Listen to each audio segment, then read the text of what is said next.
Good evening. I'm John, and this is John News. Tonight we bring you critical international updates involving the United States, the deepening humanitarian disaster in Sudan, and the ongoing crisis in the occupied Palestinian territory, where civilians continue to face severe hardship amid conflict, displacement, and diplomatic tension. The United States is once again urging the warring parties in Sudan to agree to an immediate humanitarian truce as the civil war between the Sudanese armed forces and the Rapid Support Forces enters another devastating phase, leaving millions of civilians displaced, injured, or trapped without access to food, medicine, and clean water, according to the United Nations Office for the Coordination of Humanitarian Affairs, which warns that violence in cities such as El Fasher is pushing communities to the brink of collapse.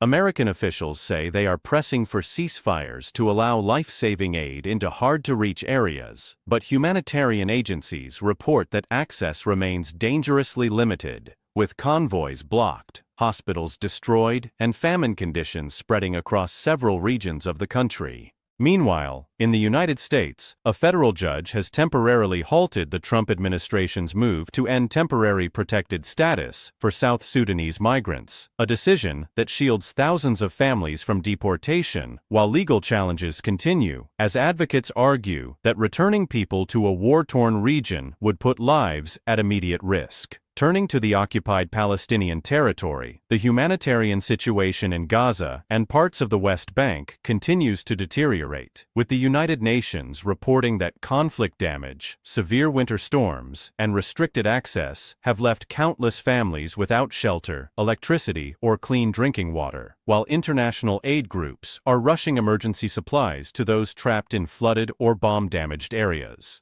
Humanitarian leaders have also expressed grave concern over proposed Israeli measures that could restrict or revoke the ability of international non-governmental organizations to operate in Gaza and the West Bank, warning that any ban on aid agencies would place already vulnerable civilians in extreme danger and could violate international humanitarian law. The United States continues to call for the protection of civilians and says it supports a two-state solution to the Israeli-Palestinian conflict, even as critics argue that diplomatic efforts have failed to halt settlement expansion, displacement, and recurring cycles of violence across the region.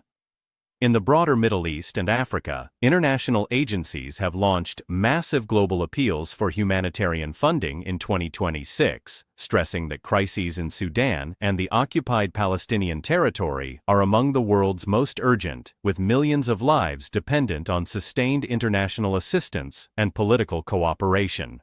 Good evening. I'm John, and this is John News. Tonight we bring you critical international updates involving the United States, the deepening humanitarian disaster in Sudan, and the ongoing crisis in the occupied Palestinian territory, where civilians continue to face severe hardship amid conflict, displacement, and diplomatic tension. From Khartoum to Gaza, these unfolding crises are testing the limits of global diplomacy and humanitarian response. And as Washington weighs its next moves, the lives of millions hang in the balance. From John News, I'm John. We will continue to follow these stories closely as they develop.